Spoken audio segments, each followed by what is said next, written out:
Revenue operations is much more than words in a job title. It's a methodology that is transforming sales, marketing, and customer success teams into high-performing revenue drivers. However, many revenue leaders still have critical questions about how to operationalize it. Furthermore, they want to know what others in the industry are doing. That's why we conducted original research and put together our findings in the 2021 Revenue Operations and Customer Acquisition Benchmark Report.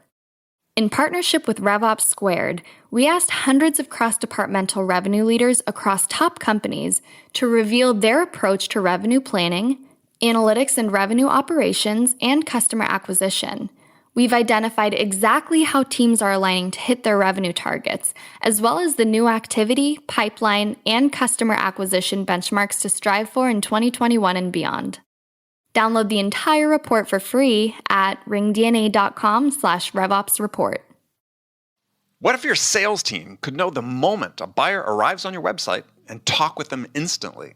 With Qualified's conversational sales and marketing platform purpose-built for Salesforce, that's all possible.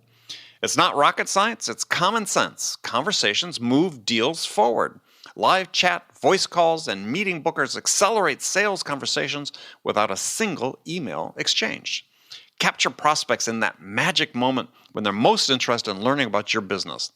Head on over to qualified.com to chat with their team and learn more.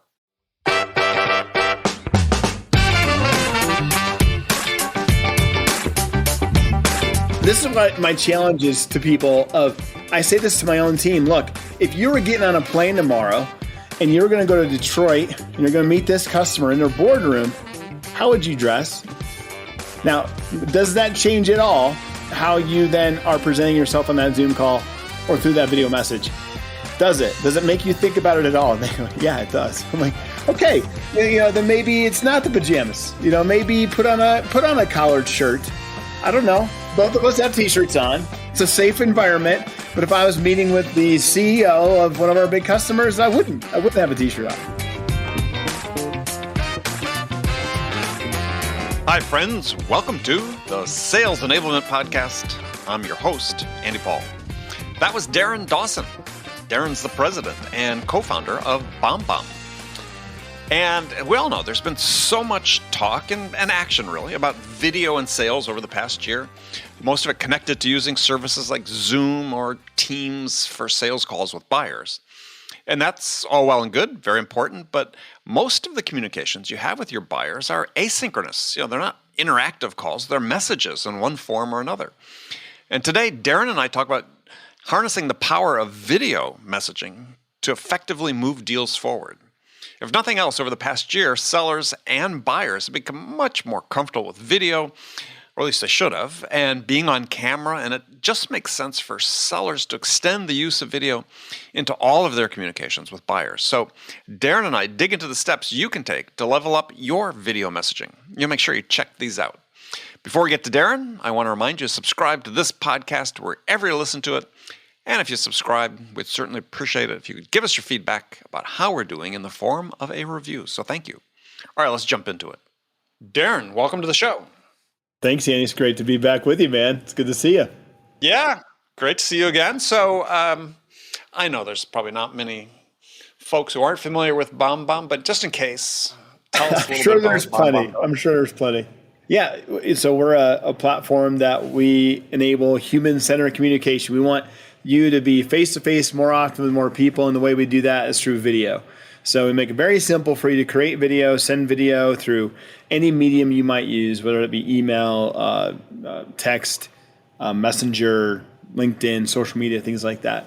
And you might think, well, don't those platforms already do that? Yes, but we enable you to know what's going on the other side of that communication. So we focus most of our time on the recipient experience, on how your recipient engages with this type of interaction. Did they watch it? Did they like it? Can we get more engagement from them? Can they comment on it? So, instead of just this one way kind of sending something and waiting and wondering, maybe at some points, if depending where you're at in your career, did they receive it? Did they care? We help you to understand that more. Yeah, I mean, it's sort of interesting, this idea of and everyone wants to call it asynchronous video usage these Sure. days.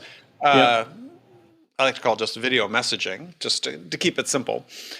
But I think that, interestingly, sort of in the wake of what's happened in 2020 and people sort of being fatigued by Zoom, but also learning lessons of the effectiveness of videos, they're saying, yeah, I want to interact with my buyer. I want to use video, but it doesn't need to be live.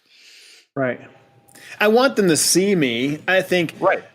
I even think that in a lot of ways, even before the pandemic, we handcuffed the best talents maybe of our salespeople, of our customer success people, of maybe ourselves when we just send an email and it's black text and a white screen.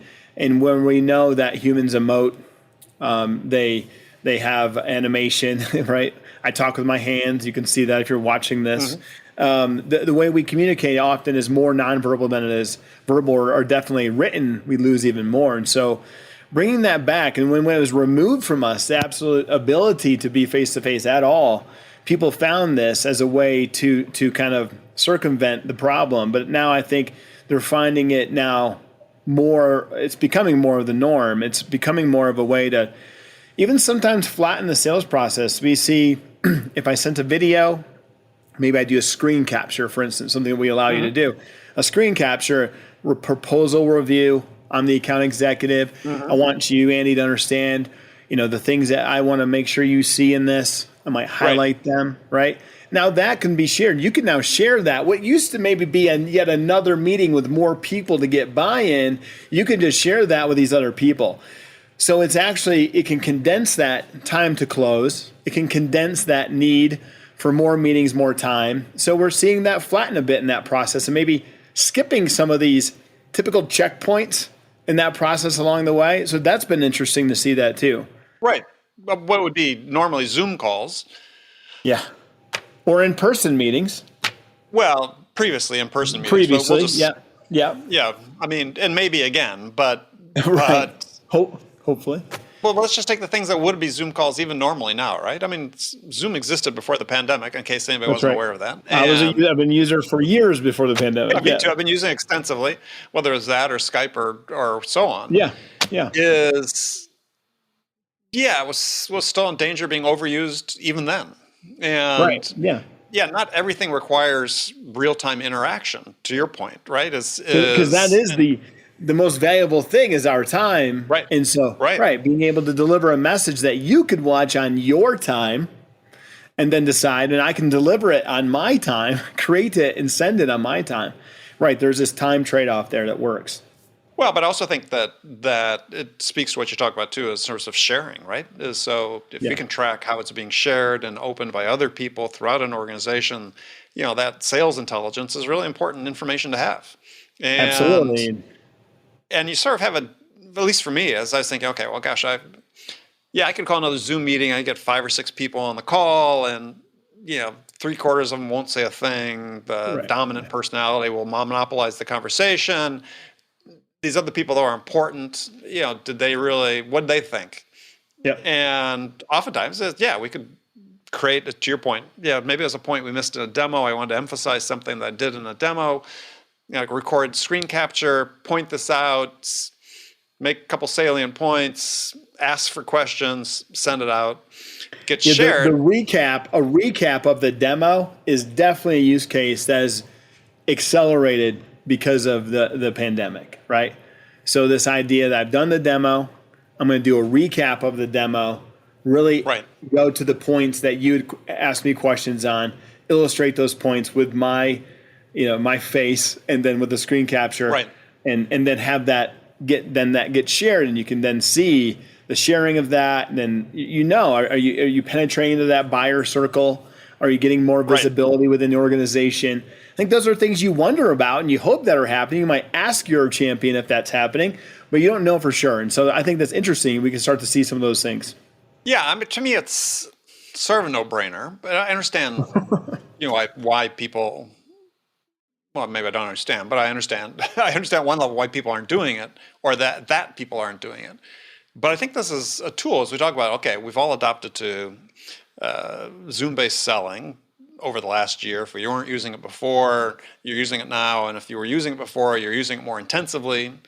But it's not the best vehicle for communications in all cases. Where, video is strong and compelling, but Zoom is not always the answer. And I've really been surprising people recently. I've been trying to say, just sort of arbitrarily, let's see if I can do 50% of my calls on the phone. Mm-hmm. Right? And I don't know, you experiencing this? I got people say, we're doing a phone call?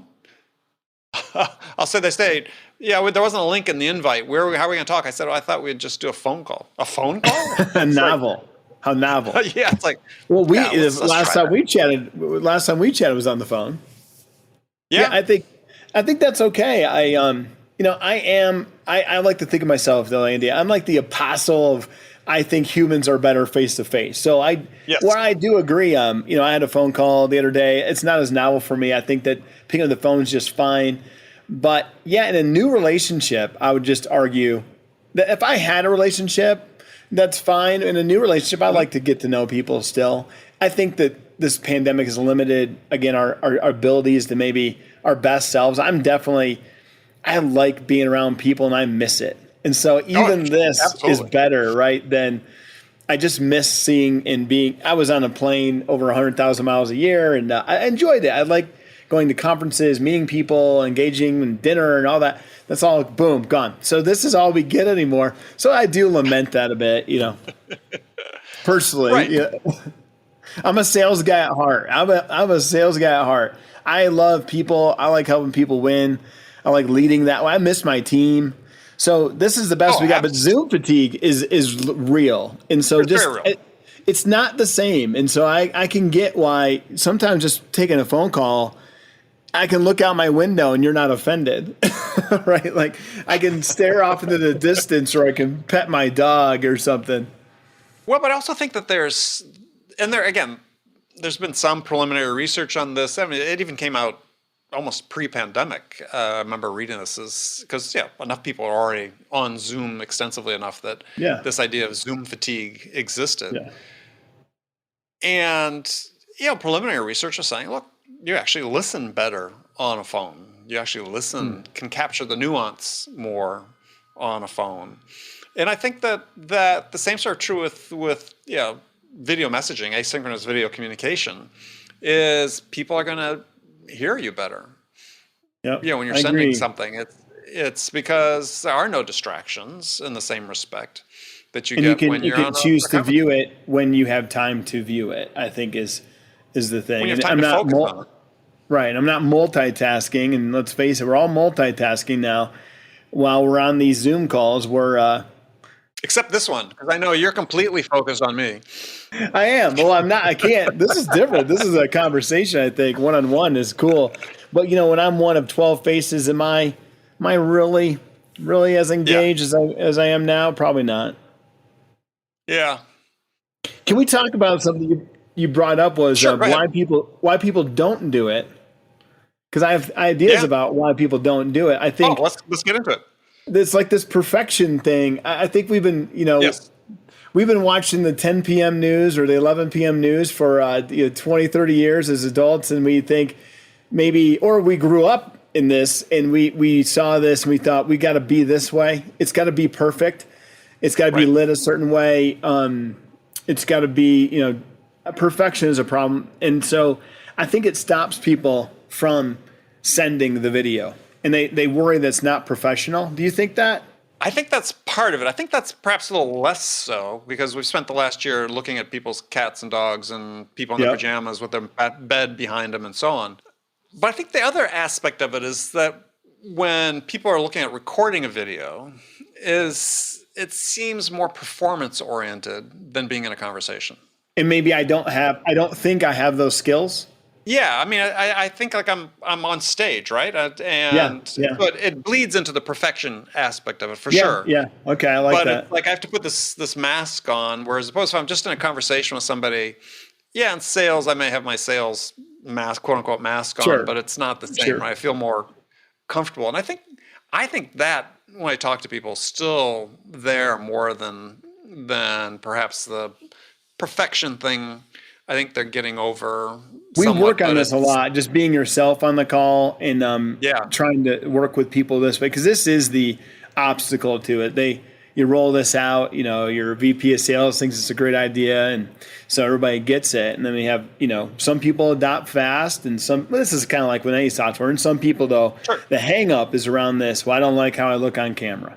I don't like how I sound on camera.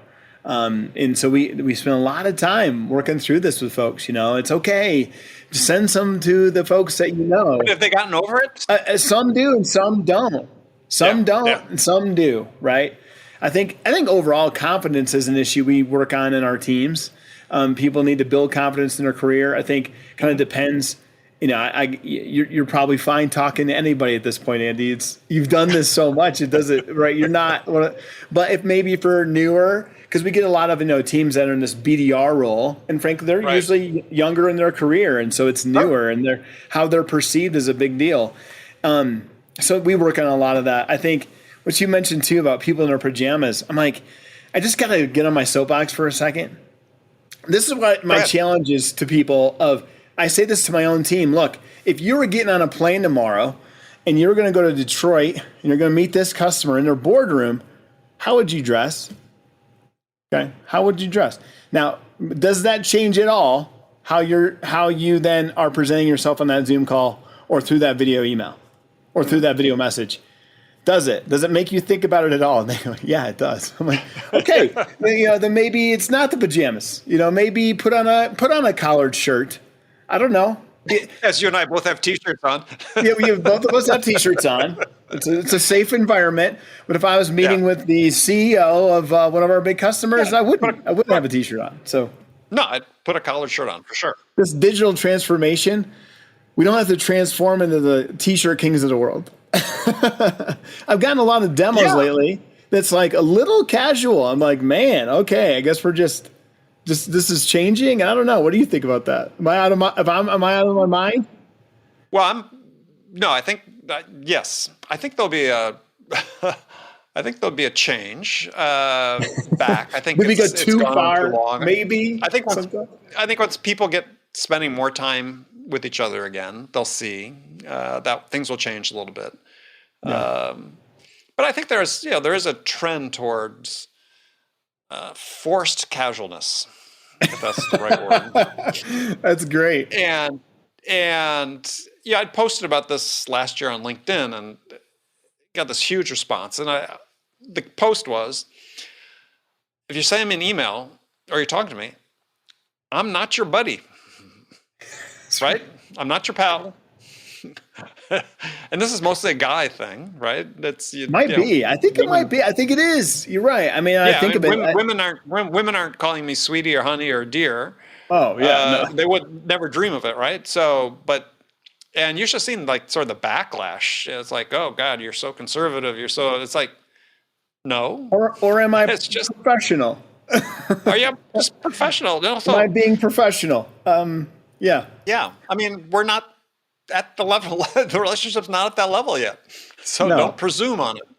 Yeah. We don't know each other yet. So I don't know. I've just been noticing that. We've been looking at some different software, purchasing software. I'm like, man, some of these accounting executives just show up like it's like we're hanging out at a coffee shop in downtown Seattle somewhere. I don't know. Like it's interesting. Well, yeah, I saw a video, actually, was it last night or this morning, of a video message that an AE had sent.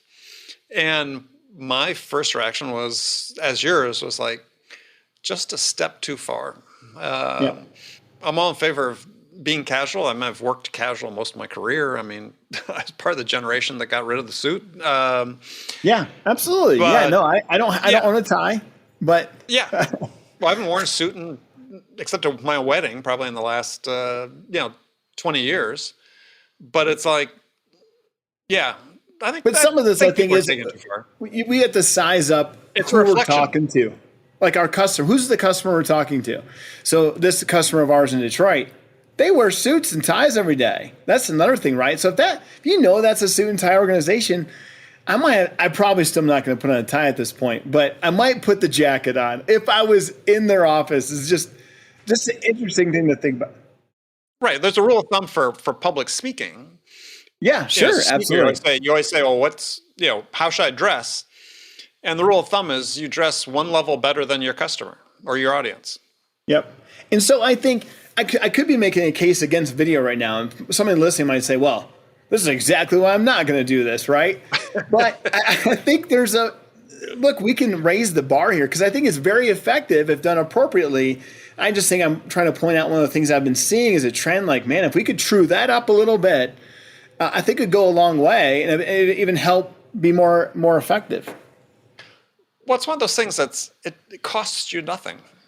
Correct. Right? So just be mindful about it. And that's the same point I was making with the buddy pal thing is get rid of it. What's it cost you?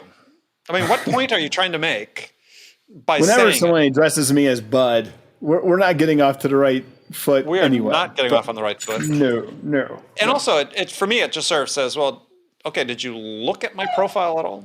I mean, so right. Did you think just based on my age and my background and the work I've done and so on that I'm a bud person? That I'm your buddy if you're a 24-year-old guy reaching out to me?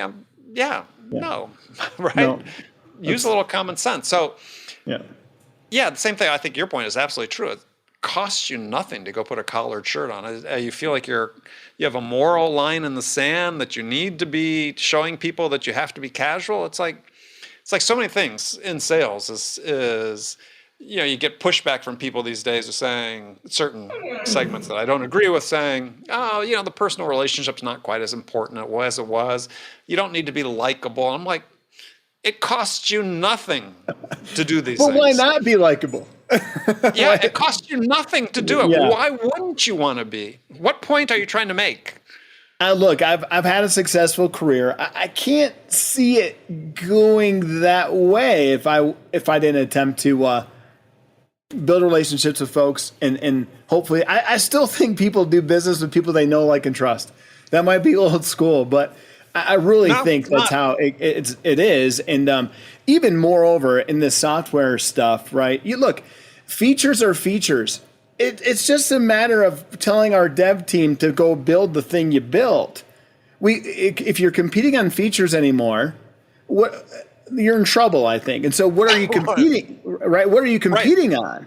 So if you're competing on, to me, we're competing on somewhat likability might want to be one of these things we're competing on. Capability, right? Do we have the wherewithal? But these are big deals. Like, it's different. I mean, so I think likability is a big thing. And I think they choose us because they like us and the features are somewhat the same. Well, and the likability, to your point, I think you were just making, extends beyond the individual to the enterprise as well. The business. Yeah, it speaks to the customer experience you're delivering. And it's, to me, another reason why uniquely video allows you to experience who my people are above what the brand is. I mean, we try to articulate these brands, but you can't experience my people. And my people are some of my best things. And that's why we've been successful, is because you met Justin Dornbos at an event and he was great. And you liked him, or you like Katie. She's really nice and she was really smart about video. And so you called her back. These people are the reason we got where we are, and then some great technology along the way, but they led the charge. And so I think that's what you choose, right? Because it can't be about features anymore, because we can just build that. We just get money, build features. Yeah. I mean, that's been the case for a while now. Is the barrier to entry to almost any market, certainly in the tech space, is exceedingly low, unless you're some radical invention you've made. And even then, somebody will copy it shortly. So what are you competing on? That's right. But I build on a point that you made, which is I might flip it. And I think increasingly, a company's brand is its people. 100%. Grammatically, either one sounds wrong. That's right. But I can give you chapter and verse. You look on companies that have built brands largely on the back of what's happening on LinkedIn with their employees being empowered to be out there and be themselves and be visible and be content creators and so on. It's like, the people are increasingly the brand. And if you're not using tools like BombBomb, video messaging, you're handcuffing your folks, and the folks are handcuffing themselves. And again, I think, I know my people are better face to face. That's why we hired them. Especially in sales, it's like you hire them, you have this. What are you looking for? Are you looking for someone who can't build rapport quickly, or someone who can build rapport quickly? Right. Typically, you're hiring them because they can build. Well, I hope it. Yeah, to me, I just can't get there. But even in the customer success, is this someone who can make a customer? Can you empathize with the customer? Or can you not? These are human skills. They are not technical skills. They're soft skills, you might say. And so, how do we best exhibit them and put them forward to our customers to give them that experience that, wow, working with this company is not like working with other companies that I've experienced, right? That's our goal. Yep. I want that to feel. I want them to feel us more than anything. Yeah, and I agree 100%. Especially when you're a smaller company, you're trying to grow and scale, and you're trying to even sell more big deals. Yeah. So important. In one company I worked with, sort of first in the door on our commercial side. They were doing some defense work, and I started the commercial side of the business. We're small, but every deal we competed against huge multinational corporations, and we were, a handful of millions of dollars early on. And even before I got there, the CEO was just so good at making people feel like, wow, these people are really smart. We need to find a way to work with them, right? Yeah. Just the experience of talking to him and the team was just like, wow. And and they still do that. I mean, but even all the years I was there, this is how we won business, is people's impression of the enterprise based on their experiences of the individuals was decisive. Yeah. And do you feel at all that now it seems to me like we don't, after we get done talking today, I'll go back to my inbox or anything I have, my phone, if it's LinkedIn, and I'll have messages from people. Yes. Okay. And I just feel like we're actually accelerating in the opposite direction, maybe, in what we've just been talking about, because I don't believe anymore that these emails or these messages actually came from people. Now, they might be people's names, and those people might be real, but I don't believe anymore that they actually came from a human. And I think it makes it easier for me to ignore them. Yes. Like, I feel nothing. I feel nothing. Click, shift, delete. Like, I feel nothing. Where I used to, I get 3 or 4, and if it was like, I could tell it was actually from I'd actually feel maybe a little guilt deleting it. Now I don't. Well, I'm the same way. So I get tons. Yeah, I get roughly 1,000 cold pitches a year to be a guest on the show. And the ones that I can tell are, we personalized, insert Andy's podcast name in here. And I get it too. Yeah. I get the boilerplate solicitation for in my role. And I'm just like, I don't know. And so maybe someone is real in that, but I still delete them. I just think we have this escalation of, it's almost like I call it digital pollution. It's like this escalation of nuclear holocaust of email messaging, and we don't believe it's from humans. And so there's good things for artificial intelligence, but I think we might be on the cusp of having negative effects. I agree 100%. It's gotten worse in the last year, for sure. Yeah. And at least in my estimation. But I think it's one of the paradoxes of the fact is that we are trying as a technology industry, especially in the sales and marketing space. Right. We're trying to create tools to solve the problems that we created with the tools that we created in the first place. That's very good. Yeah. And that's what it is, right? But then I gotta accelerate. Marketing automation was the first start. Marketing automation was the first start. We learned how to bombard people, and now we've been trying to create tools subsequent to that to help us personalize and do other things, help us break through the noise that we're continuing to create. Yes. And then if you're breaking through the noise, I got to figure out a way to break through the noise, because we're competing for the same person, even though our products might not compete. Are you with me? Like that? And so I just think there's a lot more noise in the space, and we keep accelerating. And I start to worry for us about, is there a negative or an inverse effect of am I celebrating a 20% open rate? I'm like, we would, right?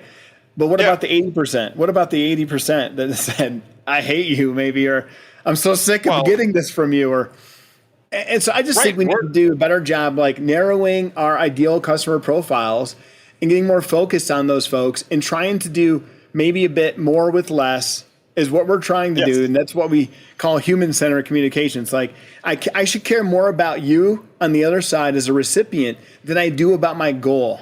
And that's tough when you got the number you got to hit. I get that.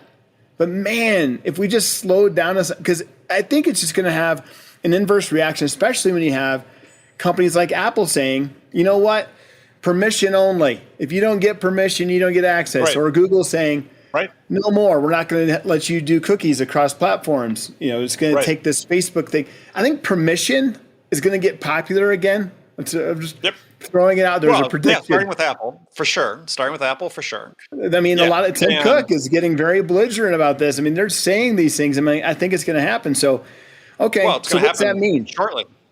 What's permission look like? Yeah. How's that change for you?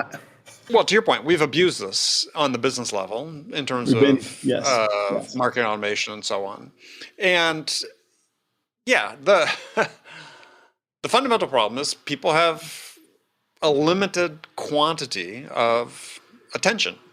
That's right. And Herbert Simon, Nobel Prize winner, wrote about this back 40 years ago.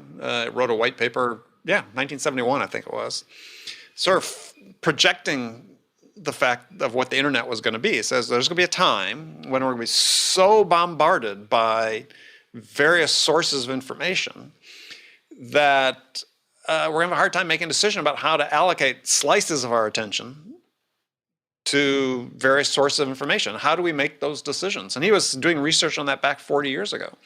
But his conclusion was that, basically simplifying it, was that we make an ROI calculation. Is we're going to devote our attention, our limited attention, to those things that give us the best return on that investment of time. Yep. So that then becomes the challenge, right? How do you break through the noise to be able to provide somebody a return on that 20 seconds of time or a minute of time or however long they were engaging with what you sent them? Yep.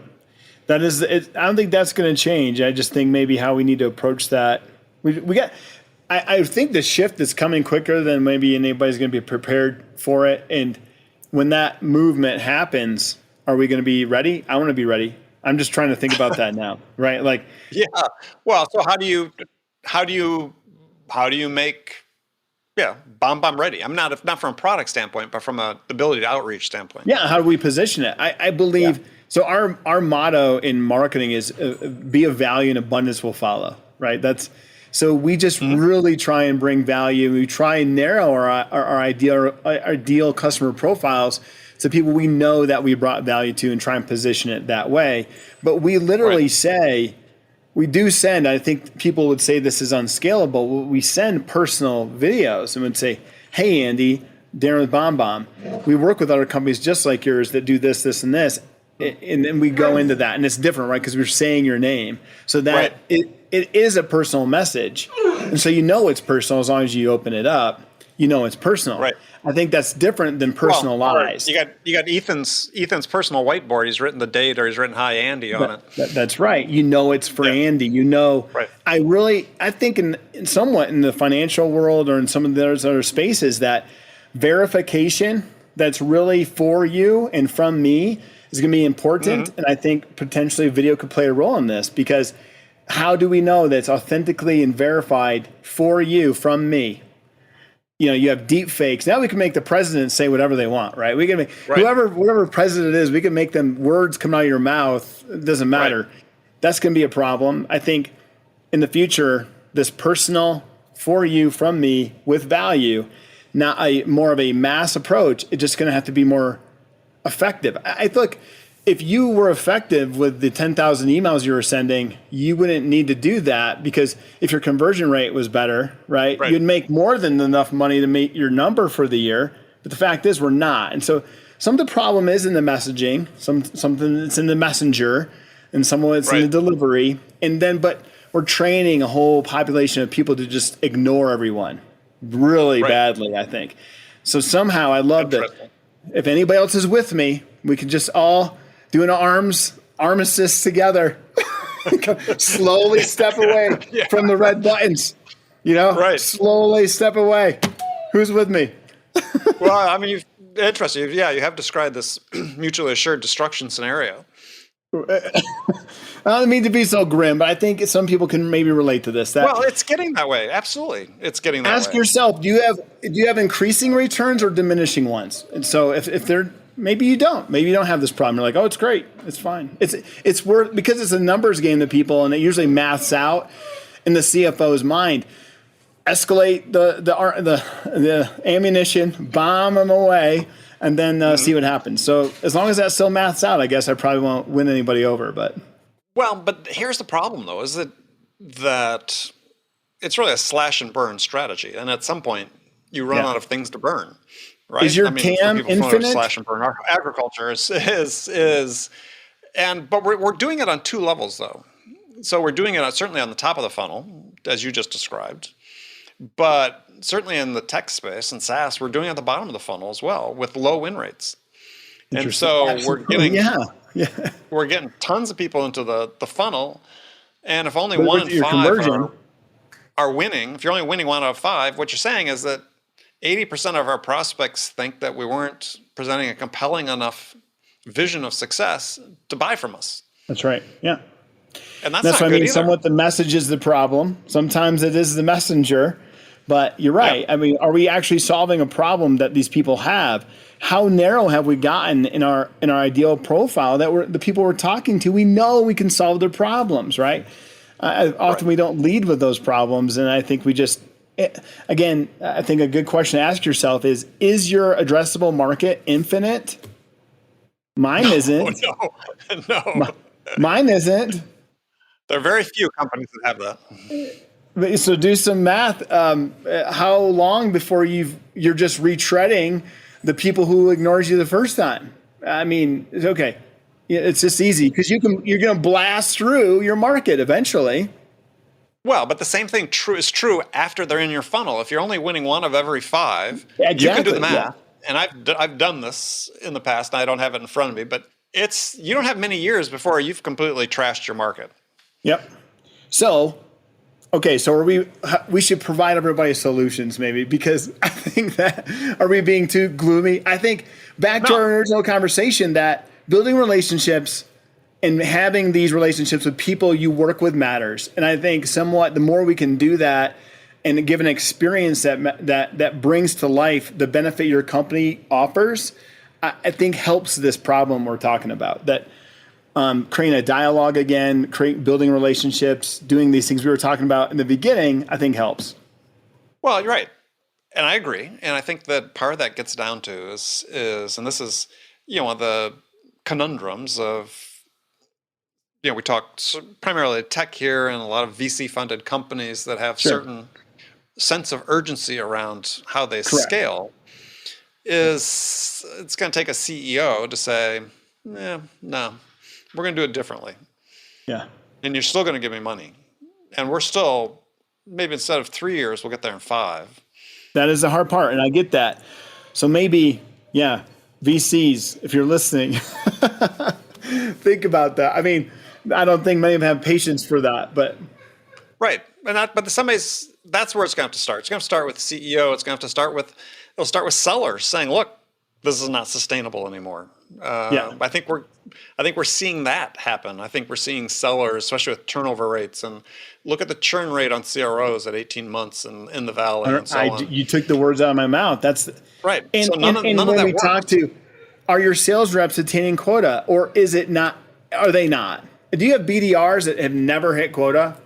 If that's happening, your number's too high. I mean, it's happening, I think. So I know it is. I've talked to the BDRs. I've talked to the VPs. It's like in these closed doors, like, nobody's hitting quota. What do I do? I'm like, you got to lower the number, man. The quota, right? Or well, I can't do that because so-and-so. I'm like, well, tell him he's wrong or she's wrong. But yeah. Right. Or re-engineer your process. Yep. Figure it out. That's the game we're all in. Right. Is think about it from the perspective of the theory of constraints. In my experience growing startups, is the constraint was never the number of people I had. It was understanding what we were selling and to whom. And once we engineered our process to achieve a certain win rate with those factors, then we scaled based on that. And what I found is actually at that point. But yeah, we could scale quite a bit without adding a ton of people. And then we added people when we needed. And you tend to scale pretty fast because you knew how to sell what you were selling. Effectively, you weren't winning 1 out of every 5 deals. You're maybe winning 2.5 out of every 5 deals, and that's fine. That's where you want to be. So yeah, that's the interesting thing that we do get. I think we're some of those standards have been lowered over my career for sure about what's acceptable. Like you just said, like 1 out of 8. Wow.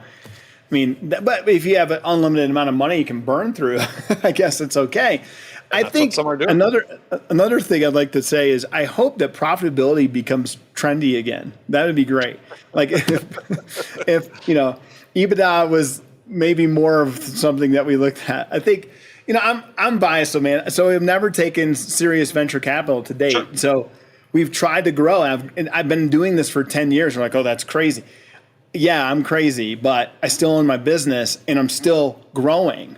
Right. Maybe not at these astronomical rates, but I didn't burn the money either.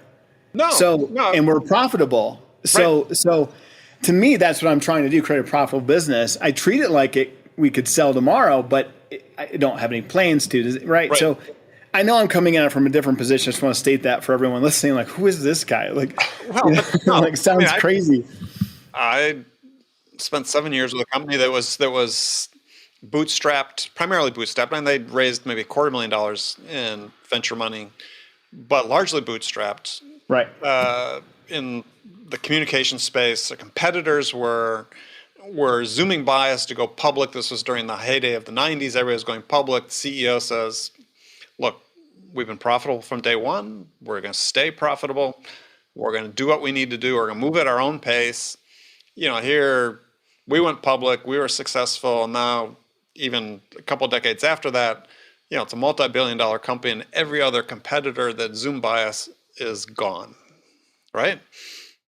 Or their founders. Look, I'm biased towards the founder too. I just want to actually make money off this endeavor I've had for 10 years. Not that you can't. I'm not saying that, but look, I just want to wear a shirt that says "Make profitability sexy again." That's one of my life goals. Well, put it on. Let's see it.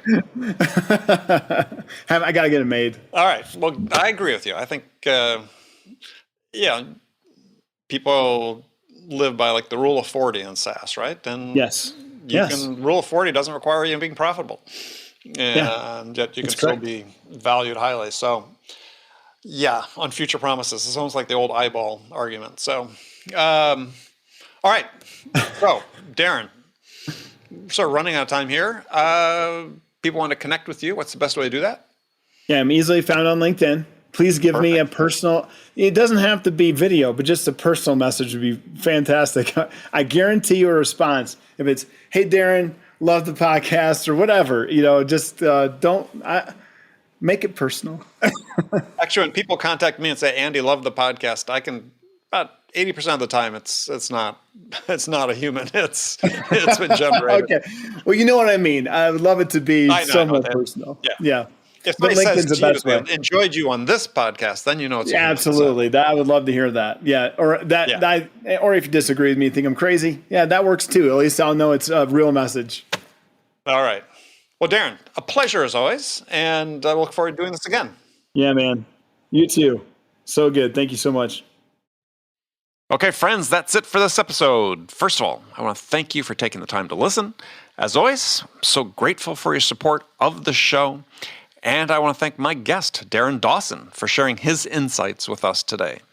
If you enjoyed this episode, please subscribe to this podcast, Sales Enablement with Andy Paul, on iTunes, Spotify, or wherever you listen to podcasts.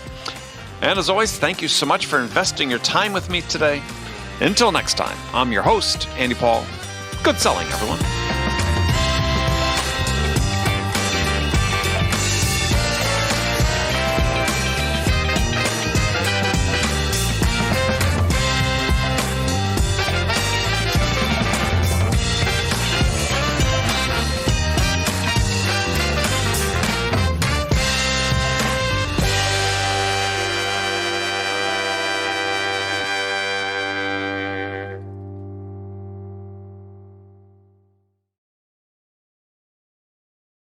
Hi, friends. I have something really exciting to share with you. We're launching a new podcast called the RevOps Podcast as part of the ringDNA podcast family. Today's leading B2B companies are embracing revenue operations as the answer to misaligned people, processes, and data that lead to recurring sales inefficiencies. However, many people still have critical questions about RevOps. What processes and tools do I need? How do I structure my team? How do I measure outcomes across sales, marketing, and customer success? And what are the best practices for doing that? So join Jordan Henderson, Jonathan Stevens, and Brandon Redlinger, and some of the world's leading revenue operations leaders as they tackle the important questions many of you face today when building a RevOps function.